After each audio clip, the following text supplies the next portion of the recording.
Stay with me, because what happened in that parking garage was caught on camera, but the truth behind it nearly destroyed a billion-dollar empire.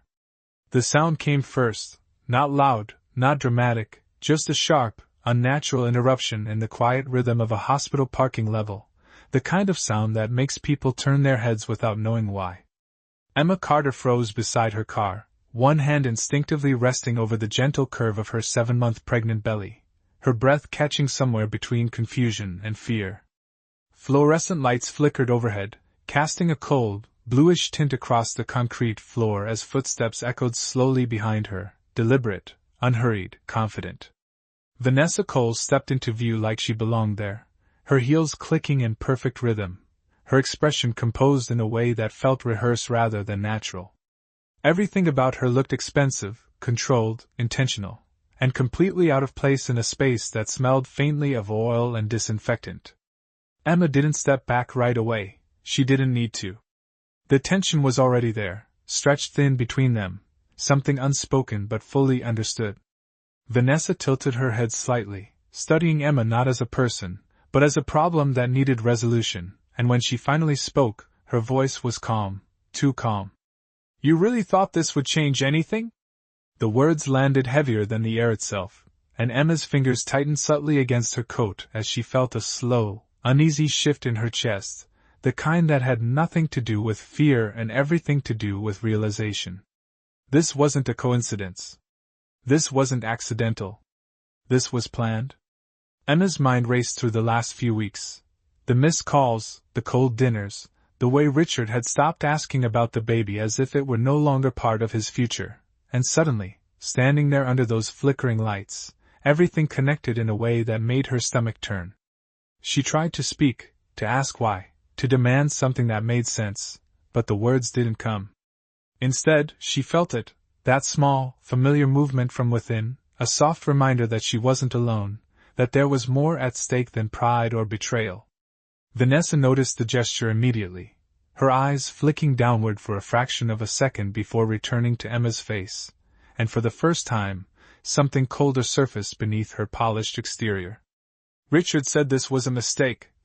she added quietly, almost as if she were sharing a secret rather than delivering a verdict. The sentence didn't need to be explained. It hung there, suspended, irreversible. Emma's throat tightened, her pulse quickening as the world seemed to narrow to that single moment, that single truth pressing in from all sides. Somewhere in the distance, a car door slammed. Tires rolled across concrete. Life continued unaware. But in that space, between those two women, everything had already changed, and neither of them knew that within minutes, someone else would walk into that garage and shift the balance of power completely. Emma did not answer right away because answering would mean accepting what had just been said, and something inside her refused to let that happen, not yet, not here, not while her hand could still feel the faint steady movement beneath her palm reminding her that this was not just about her anymore but about a life that depended on her staying calm, staying upright, staying in control. So she inhaled slowly, the sterile scent of the parking level filling her lungs, and when she finally spoke, her voice was quieter than she expected but steadier than she felt as she said that Richard would never say something like that, not about his own child, not about their family. But even as the words left her mouth she could hear how fragile they sounded, how they leaned more on hope than on truth, and Vanessa noticed it immediately, the slight lift at the corner of her lips, not quite a smile but something sharper, something more certain. As she took one step closer, closing the distance just enough to make Emma aware of how alone she really was in that moment, no nurses, no doctors, no witnesses who cared enough to intervene, just the echo of distant footsteps and the hum of overhead lights that flickered again as if even the building itself was unsettled by what was happening. And then Vanessa spoke again, softer this time but somehow more cutting, as she said that men like Richard do not say things directly. They show them, they prove them, and she tilted her head slightly as if inviting Emma to think, to replay every late night, every unanswered call, every moment when Richard chose silence instead of comfort, and suddenly those memories came rushing in faster than Emma could stop them, stacking on top of each other until they formed a picture she could no longer ignore, a picture of a marriage quietly unraveling while she had been focused on building a future for three, and her chest tightened not from panic but from clarity, the kind that arrives too late to prevent the damage but just in time to understand it, and still she stood there refusing to step back, refusing to give Vanessa the satisfaction of seeing her break. Even when her fingers trembled slightly against her coat, even when her breathing grew shallow for a moment before she forced it steady again, and then without warning Vanessa's tone shifted completely, the calm surface cracking just enough to reveal impatience beneath as she said that this did not have to be difficult, that Emma could make things easier for everyone if she simply accepted what was already decided, and that was the moment something inside Emma changed, not dramatically, not visibly, but enough that her posture straightened a fraction and her gaze lifted to meet Vanessa's fully for the first time since she had arrived, and there was no fear in it now, only a quiet resistance that Vanessa had not expected, a refusal to disappear on command, and for a brief second neither of them spoke, the silence stretching between them heavier than any argument, until Emma finally said that she was not going anywhere, not today, not before her appointment. Not before she made sure her child was safe, and the words were simple but they landed with a weight that shifted the energy of the space, because they were not a plea, they were a boundary, and Vanessa recognized it instantly, her expression tightening ever so slightly as if recalculating something she thought she had already controlled, and somewhere beyond the concrete walls a siren passed faintly in the distance, growing louder then fading again, marking time in a world that kept moving forward while this moment balanced on the edge of something irreversible. Vanessa let out a soft breath that almost sounded like a laugh, but there was no humor in it, only a thin edge of disbelief as she studied Emma more carefully now, as if trying to understand why the woman in front of her was not reacting the way she had expected, because this was supposed to be simple, controlled, predictable, and yet something had shifted. In a way that made the air feel tighter, heavier, less certain, and for the first time Vanessa's confidence flickered just enough to reveal irritation beneath the surface as she adjusted the strap of her handbag and said that stubbornness would not change reality, that Emma was clinging to something that had already been decided without her, and that sooner or later she would have to face it, but Emma did not respond immediately. Not because she had nothing to say but because she was listening. Now, not just to Vanessa but to everything around her, the faint hum of ventilation, the distant elevator doors opening somewhere above, the echo of footsteps that did not belong to either of them, and something about that sound grounded her in a way she did not expect, pulling her out of the spiral of thoughts that had been threatening to overwhelm her just moments before. And she realized then that fear only had power when she allowed it to fill the silence, so instead she filled that silence herself, steady and deliberate, saying that decisions about her life were not something other people got to make behind closed doors, that she had the right to stand here, to ask questions, to protect her child, and her voice did not rise, it did not shake, it simply held, and that made it stronger than any argument, and Vanessa's expression hardened in response, the patience gone now,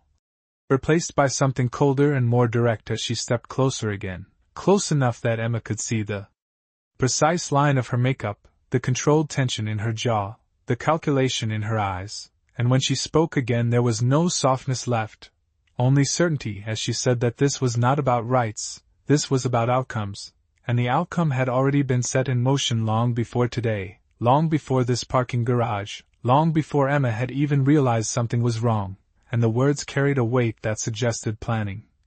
Intention, something deeper than a passing conflict, and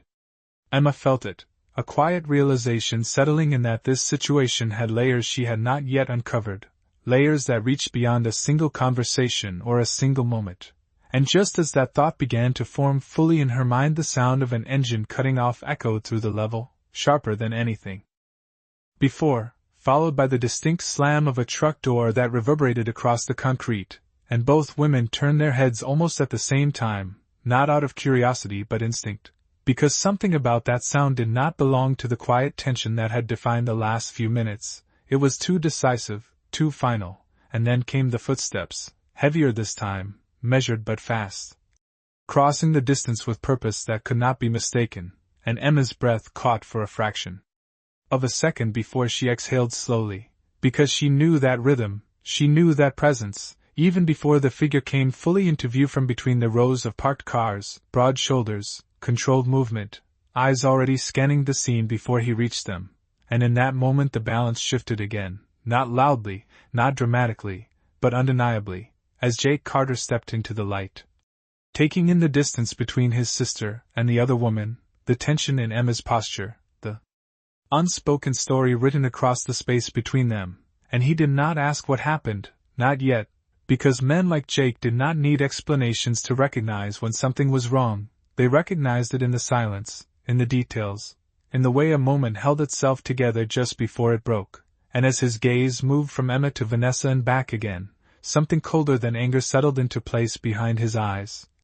Something controlled, deliberate, and far more dangerous than any raised voice could ever be.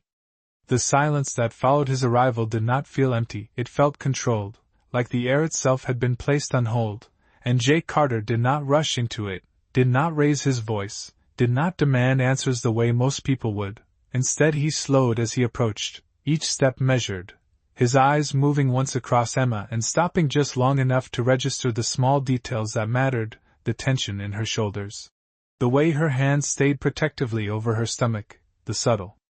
imbalance in how she stood as if she had shifted her weight without realizing it, and then his gaze moved to Vanessa, not lingering, not reacting, simply observing, cataloging, the way someone trained to assess risk does without needing to announce it, and when he finally spoke his voice was low, even, almost calm enough to be mistaken for indifference, as he asked Emma if she was all right, and Emma nodded before she answered, not because she was fully sure but because she understood that the question was not about surface answers, it was about whether she could still stand, still think, still hold herself together, and when she said yes her voice carried just enough steadiness to confirm it, and that was all Jake needed in that moment. Because his attention shifted immediately after, not back to Emma but forward toward the situation itself, toward the variables that had brought them here, and Vanessa felt it, that shift, the way she was no longer the one controlling the direction of the conversation, and for the first time since she stepped into the garage she hesitated before speaking, a fraction of a second that revealed more than any words could have, but she recovered quickly, her posture straightening as she crossed her arms lightly and said that this was a misunderstanding, that Emma had overreacted, that nothing serious had happened, and the explanation sounded polished, practiced, like something prepared in advance. But Jake did not respond to it immediately, he did not challenge it, did not contradict it, he simply let it exist in the space between them for a moment before he turned his head slightly, his eyes lifting toward the ceiling where the small dome of a security camera sat quietly above the row of parking spaces. Barely noticeable unless you were looking for it, and then he looked back at Vanessa, and the silence that followed was heavier than any accusation, because it carried implication without needing to spell it out. And Vanessa's gaze flickered upward for just a second, instinctive, involuntary, and that was enough, more than enough, for someone like Jake, and when he spoke again his tone did not change but the meaning did, sharpening in a way that made the air feel colder as he said that cameras have a way of remembering things exactly as they happened, without interpretation, without revision, and that if there was a misunderstanding it would not take long to clarify, and Emma watched the exchange without interrupting, her breathing steadying as she felt the dynamic shift fully now, not in a dramatic reversal but in something quieter, more precise, like a scale that had finally found its balance, and Vanessa's composure tightened again, her fingers adjusting the strap of her bag with a small, controlled movement as she said that there was no need to involve anyone else, that this could be handled privately, and Jake nodded once, a small motion that could have been agreement if not for what came next, because he said that privacy was often useful for people who wanted to control the story, but clarity required something different, something documented, something verifiable, and his gaze did not leave hers as he spoke, not aggressive, not hostile, simply present in a way that made it impossible to ignore, and somewhere in the distance a car engine started again, the low rumble echoing across the level as if marking the moment, and Emma felt it then, not relief exactly, but a shift in pressure, the kind that comes when you realize you are no longer standing alone in a space that was never meant to be safe. And for the first time since Vanessa had stepped out from behind that concrete pillar, the outcome no longer felt predetermined.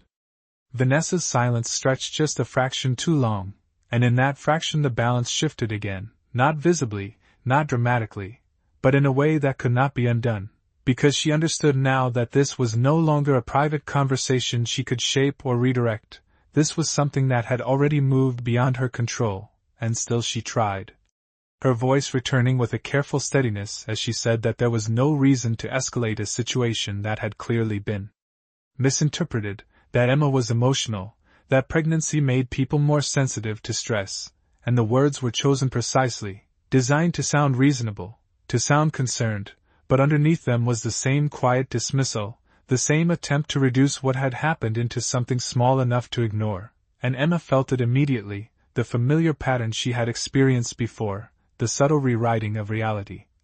The suggestion that her reaction was the problem rather than the cause. And for a moment the old instinct tried to surface, the instinct to doubt herself, to question what she had felt, what she had seen, but it did not hold this time, because Jake was standing there, not interrupting, not correcting, just present, and that presence anchored her in a way that made the doubt fade before it could take shape, and when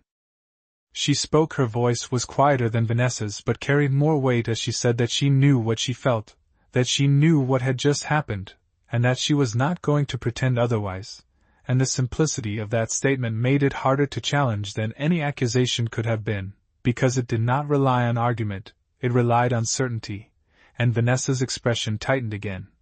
the composure beginning to show strain at the edges as she shifted her stance slightly, her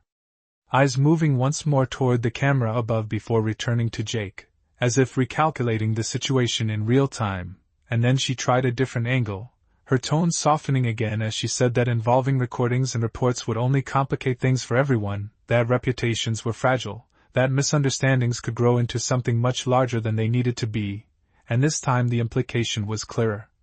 Not just about Emma, but about what could happen if this situation moved beyond this space. And Jake listened without interruption, his expression unchanged. But when she finished he did not respond to the warning, he responded to the pattern behind it, his voice still calm but carrying a quiet finality, as he said that situations only become complicated when people try to hide what is simple, and that clarity tends to resolve things faster than silence ever could. And he took a small step forward, not aggressive, not confrontational, just enough to close the space between them in a way that made the conversation feel grounded, unavoidable, and Vanessa's shoulders stiffened almost imperceptibly in response, because she recognized that shift for what it was, not a threat, but a boundary that would not move, and somewhere in the distance the sound of a car passing up the ramp echoed faintly, a reminder that the world outside this moment was continuing without pause. But here everything had slowed to a precise, controlled tension that could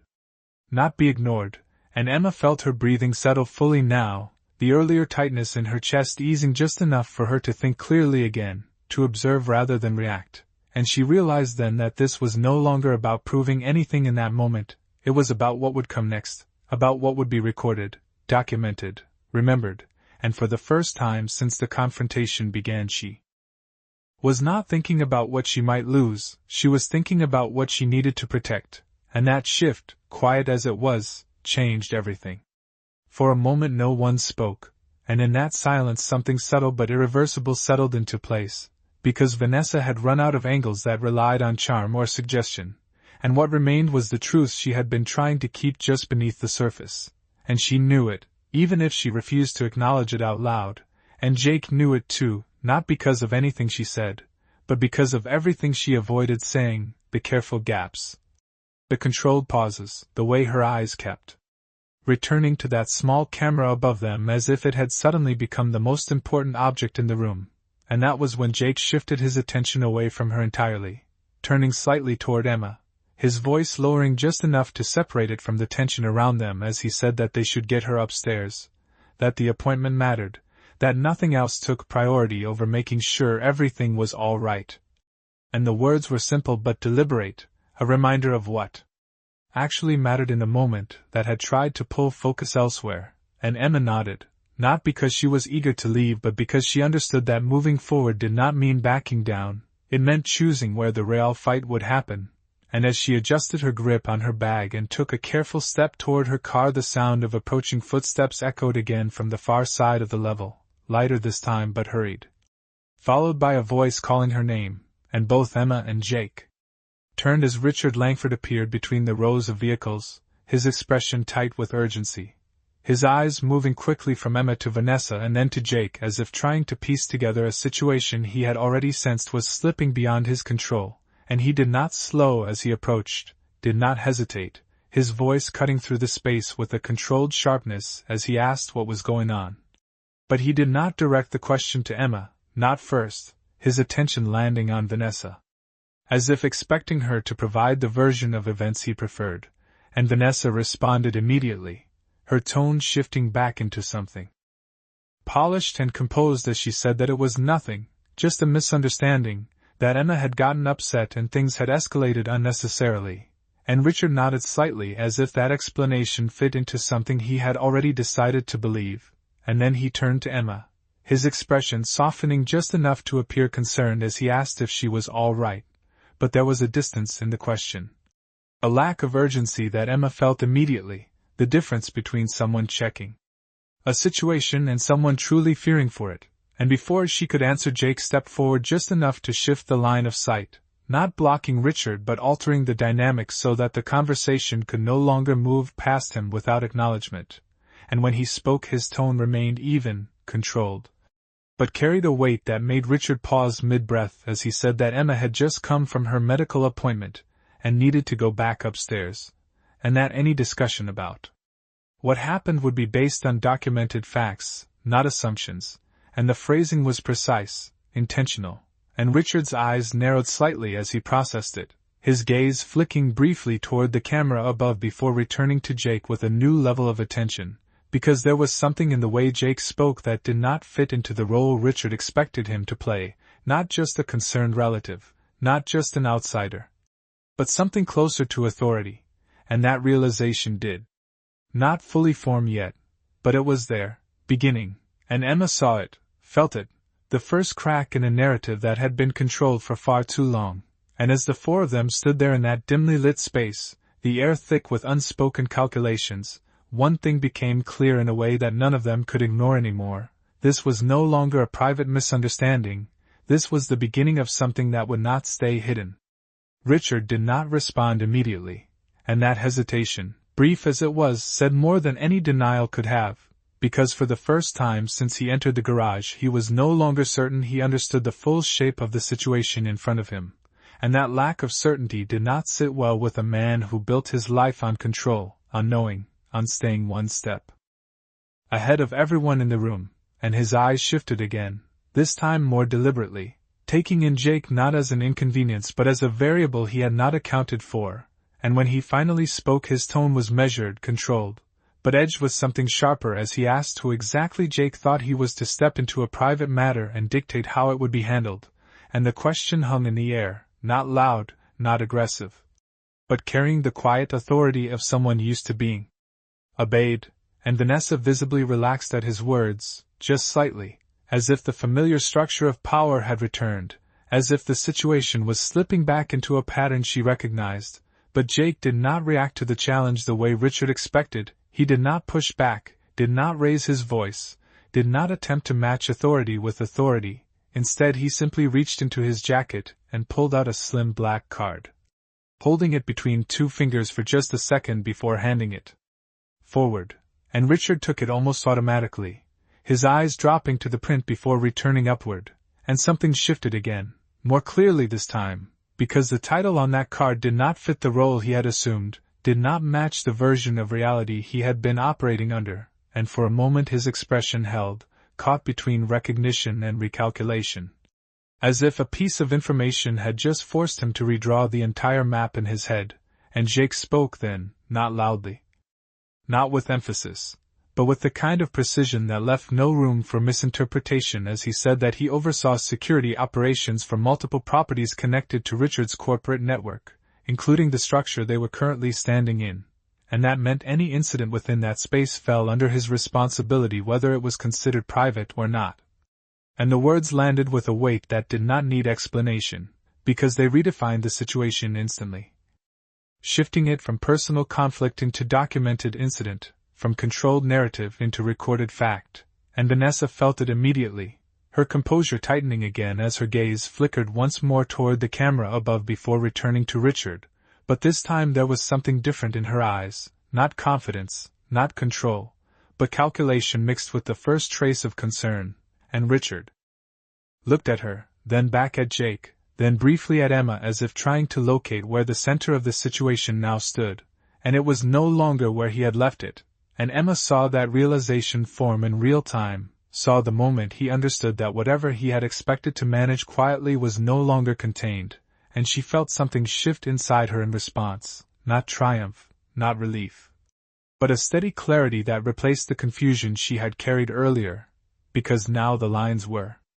visible. Now the structure of what was happening could not be disguised as something smaller, and when Jake stepped slightly to the side and gestured toward the elevator access leading back into the hospital, his voice calm as he said they were going upstairs now, it was not a suggestion, it was a decision already made, and Emma moved without hesitation, her steps careful but steady as she turned away from the center of the confrontation, and for a moment Richard did not follow, did not stop her, did not even speak, because he was still processing the shift he had just witnessed, the moment when control moved from assumption to evidence, from influence to documentation, and as the elevator doors opened with a soft mechanical sound that echoed through the concrete space, the situation that had begun as something hidden now stood on the edge of becoming something impossible to ignore. The elevator doors slid open with a soft mechanical chime that felt almost out of place against the tension that had just filled the parking level, and Emma stepped inside first, her movements careful but deliberate, one hand still resting protectively over her stomach as if anchoring herself to something steady while everything else shifted around her, and Jake followed just a step behind. His presence close enough to be reassuring without being overwhelming, his eyes scanning once more over the space before the doors closed as if committing every detail to memory, and for a brief second Richard remained outside, standing in that concrete silence with Vanessa beside him, both of them watching as the moment slipped beyond their immediate control, and then just before the doors sealed completely Richard moved forward, stepping into the elevator at the last second, his jaw set, his posture tight with a kind of restrained urgency that had nothing to do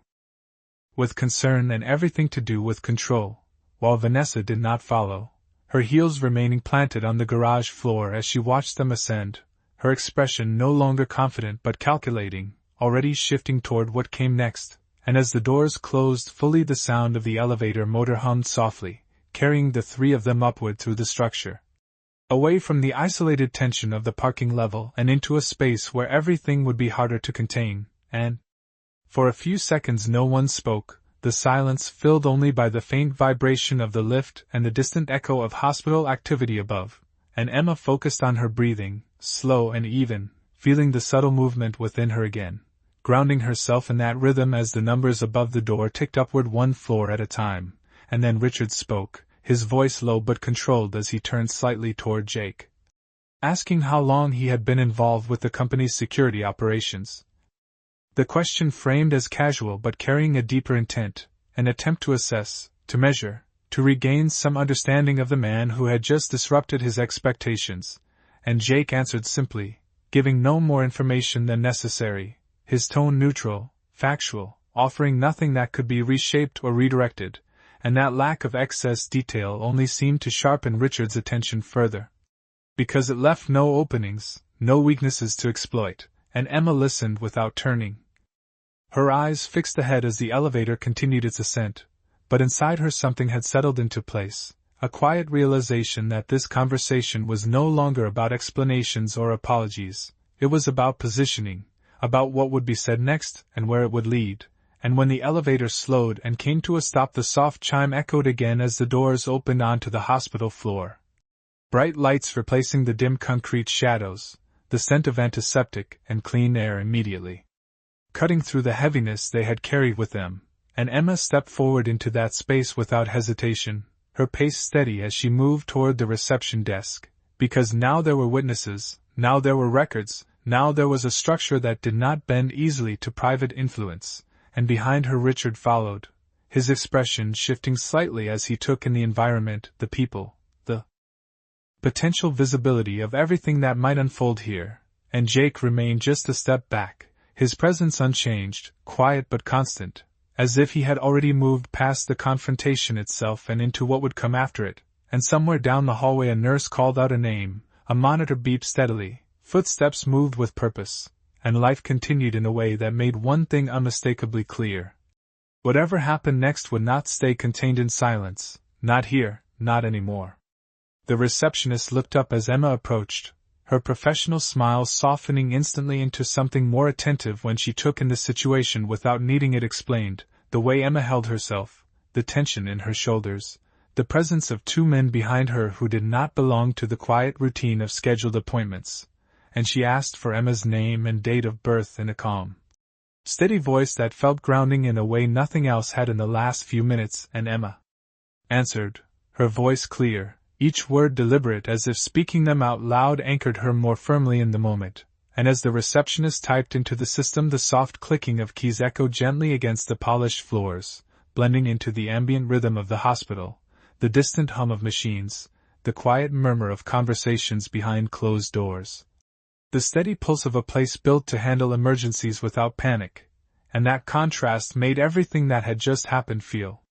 sharper, more real, because here it could not be dismissed as misunderstanding or minimized into something private. Here everything had a record, a timestamp, a place in a system that did not forget, and when the receptionist looked back up she asked if Emma was experiencing any discomfort, if she had fallen, if there had been any impact that required immediate attention, and the questions were clinical, structured. But the concern behind them was unmistakable, and Emma hesitated for just a fraction of a second before answering, not because she did not know what to say but because she understood the weight of what she was about to confirm, and then she nodded slightly, and said that she had felt unsteady earlier and wanted to make sure everything was okay, and it was a careful answer, controlled, but enough to shift the receptionist's posture into action as she reached for a phone to alert the nursing staff, and behind Emma Richard shifted his weight, his gaze moving briefly across the reception area, taking in the people, the visibility, the structure that surrounded them, and his voice lowered as he leaned slightly closer to Emma, asking quietly if this was really necessary, if they could not handle things more privately, and the words were soft but carried a familiar undertone. The same instinct to contain, to redirect, to keep things within a space he could manage, and Emma felt it immediately, the same pattern repeating in a different setting, but this time it did not pull her back, it clarified things instead, and she turned her head just enough to meet his gaze, not confrontational, not emotional, simply certain as she said that she needed to hear her baby's heartbeat, that nothing else came before that. And the statement ended the conversation in a way that could not be argued without revealing too much, and Richard straightened slightly, his expression tightening as he stepped back half a pace, recalibrating again in a space that no longer responded to his influence the way he expected, and Jake remained just to the side, silent but fully present, his attention shifting briefly toward the hallway where a nurse was already approaching, guided by the alert from the desk, her steps quick but controlled as she called Emma's name, and Emma responded immediately, moving forward with steady determination, and as she passed through the doorway into the clinical area she did not look back, not at Richard, not at anything behind her, because the focus had shifted completely now, from confrontation to confirmation, from uncertainty to something that could be measured, seen, heard, and in that moment the only sound that mattered was the one she was about to hear, the steady rhythm that would tell her everything she needed to know. The examination room felt smaller than it was, not because of its size but because of how much was waiting inside it, the quiet hum of medical equipment, the neatly arranged instruments, the soft glow of overhead lights reflecting off clean surfaces that carried the unmistakable scent of antiseptic and certainty, and Emma sat on the edge of the exam table, her hands resting lightly over her stomach as if she could feel the answer before it was given, her breathing slow, controlled, but not entirely steady, because this was the moment everything narrowed down to a single sound, a single confirmation that would either steady her world or fracture it further. And the nurse moved with practiced efficiency, her voice calm and reassuring as she explained each step, her tone designed to keep patients grounded in moments exactly like this, and Emma nodded, absorbing the words without fully processing them. Because her attention was already focused inward, already listening for something that had not yet come, and just beyond the partially closed door Jake stood quietly, his presence unchanged, positioned where he could see both Emma and the hallway, his posture relaxed but alert, while Richard remained a few steps behind, his expression tighter now, less controlled than before, because this was no longer a situation he could redirect with conversation or influence. This was a space governed by facts that could not be negotiated, and for the first time since everything began he said nothing at all, and then the machine came to life with a soft mechanical sound, the probe moving into place as the nurse adjusted the monitor, her eyes focused on the screen as she searched for the signal, and for a moment there was nothing, just the faint static of background noise, the kind that stretches time longer than it actually is. And Emma felt her fingers press slightly into the fabric of her dress without realizing it, her body holding still as if movement itself might interfere with what needed to be found, and then it came, not loud, not dramatic, just a steady, rhythmic sound that filled the room in a way nothing else could, a heartbeat, clear and consistent, each beat following the last with quiet certainty, and Emma closed her eyes for a brief second, not in relief that exploded outward but in something deeper, something that settled inward, anchoring her in a way no words could have done. And when she opened them again the room looked the same but felt entirely different, because now there was confirmation, now there was something undeniable, and the nurse smiled gently as she said that everything sounded stable, that the baby's heart rate was strong, that there were no immediate signs of distress, and the words carried weight, not just medically but emotionally, because they shifted the entire context of what had just happened, from fear of loss to confirmation of strength, and Emma nodded slowly, her hand still resting over her stomach but now with a steadiness that had not been there before, and behind her Jake exhaled quietly, a sound so subtle it might have gone unnoticed by anyone else, but in that room it marked a release of tension that had been held without expression, and Richard stepped slightly closer, his voice lower than before as he asked if everything was okay, but this time the question landed differently. Because it came after the answer had already been given, and Emma did not turn immediately, did not respond right away, because she was listening to that sound again, letting it fill the space where doubt had been, and when she finally spoke her voice was calm, clear, and certain as she said yes, everything was okay, and in that moment the truth shifted fully into place, not just about the baby, but about everything else that would come next, because now there was something she knew without question, something she would not allow to be threatened again. The sound of the heartbeat faded as the nurse completed the check, but its rhythm seemed to linger in the room, echoing quietly in Emma's mind as if it had carved out a space that nothing else could touch, and as the machine powered down the soft hum of the room returned to normal, the lights steady, the air calm, everything appearing exactly as it had before and yet nothing feeling the same. Because now the uncertainty that had followed her into this space had been replaced with something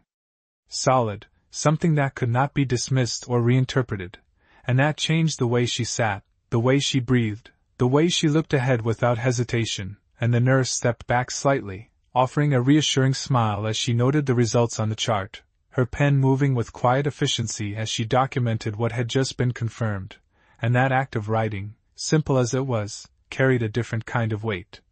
Because it turned the moment into record, into fact, into something that existed beyond memory or opinion, and Emma noticed it, the way the details were captured, the way the system held on to truth without emotion, and for the first time she understood that what had happened downstairs could not remain just a conversation, not anymore, and behind her Richard shifted again, his presence no longer dominant, no longer shaping the direction of what was happening, but reacting instead, adjusting to a situation that had moved beyond his influence. And when he spoke his voice was softer now, more measured, as he said that they could go home after this, that she should rest, that everything could be handled later. But the words felt different this time, not reassuring, not controlling, just an attempt to regain some sense of normalcy in a moment that no longer fit that pattern, and Emma turned her head slightly, not fully facing him but enough to acknowledge that she had heard him, and when she spoke her tone was calm, steady, but carried a quiet finality as she said that she was not going home yet, that there were things that needed to be addressed, and the statement was not emotional, not reactive, it was simply clear.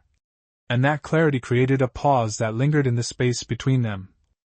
Because it marked a shift from compliance to decision, from following to choosing, and Jake, still near the doorway, watched the exchange without interruption, his presence unchanged, steady as ever, but his attention sharpened slightly, because he recognized that moment for what it was, the point where everything began to move in a different direction, and just outside the room the faint sound of footsteps approached again,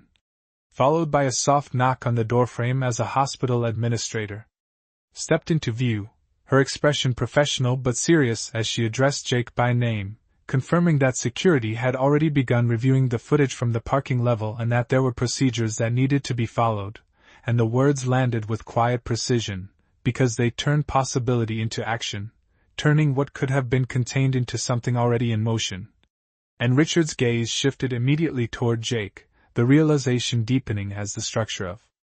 what was happening became clearer with each passing second, and Emma remained still for a moment longer, her hand resting over her stomach as she felt that steady presence within her, the one thing that had not changed, the one thing that anchored everything else. And when she finally stood from the exam table her movement was careful but certain, because she was no longer reacting to what had been done, she was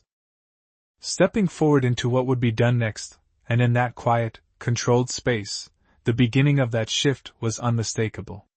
The administrator's presence shifted the room in a way that no argument could have, because she did not bring emotion into the situation, she brought process, and process had a way of turning moments into outcomes that could not be undone. And as she stepped fully inside, her gaze moved from Jake to Emma, and then briefly to Richard, assessing, aligning, confirming before she spoke again.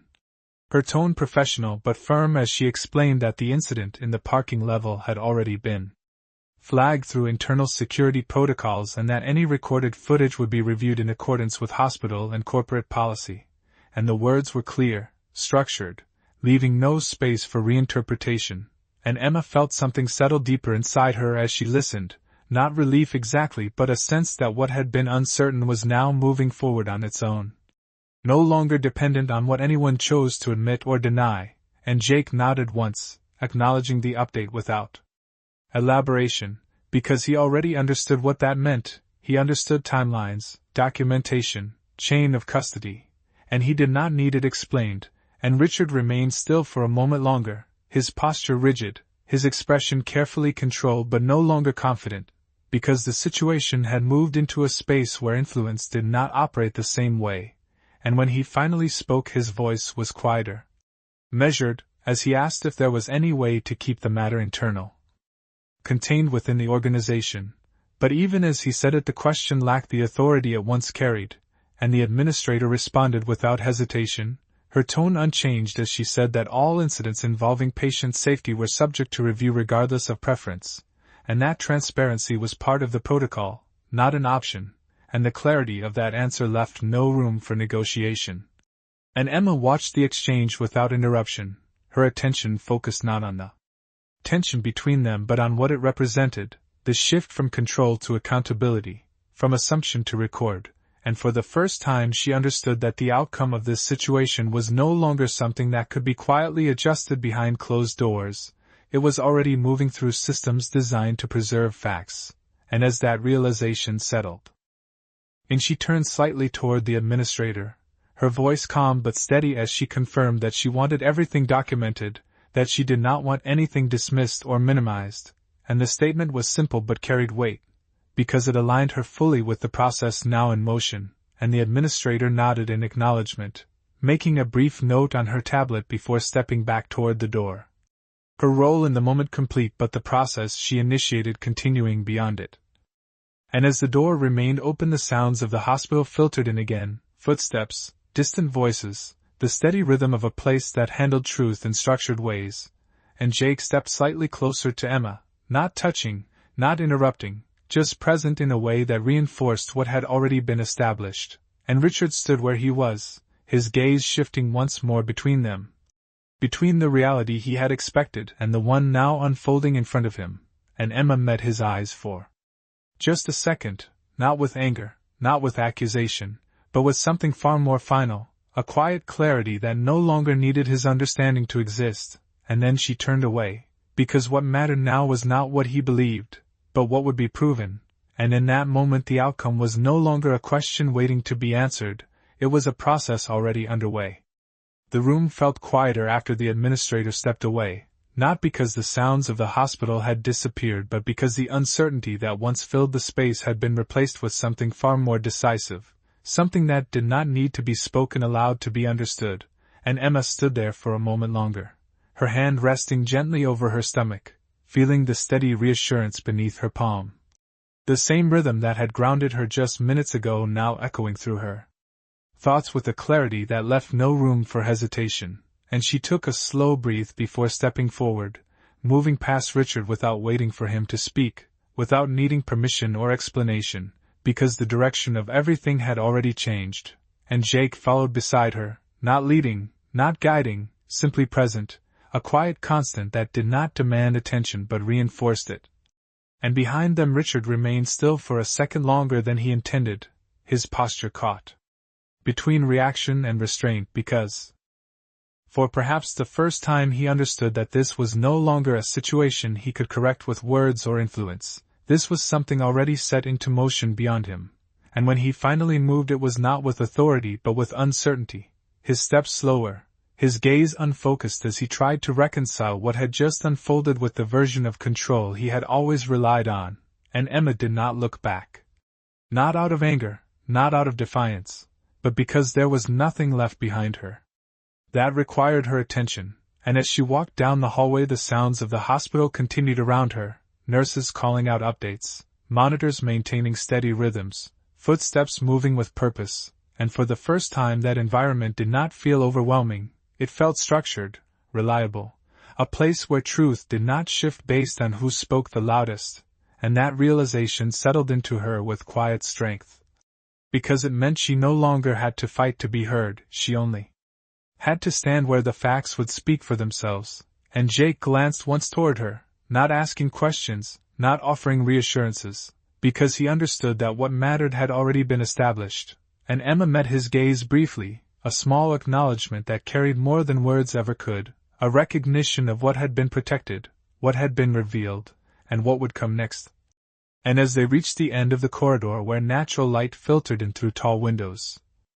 casting a softer glow across the polished floors, Emma paused for just a second, not out of uncertainty but out of awareness, because this was the point where everything moved forward from here, not as a reaction to what had happened but as a decision about what she would allow moving forward, and she placed her hand once more over her stomach, feeling that steady presence again, and in that quiet moment the truth settled fully into place. Not loud, not dramatic, but unshakable, that some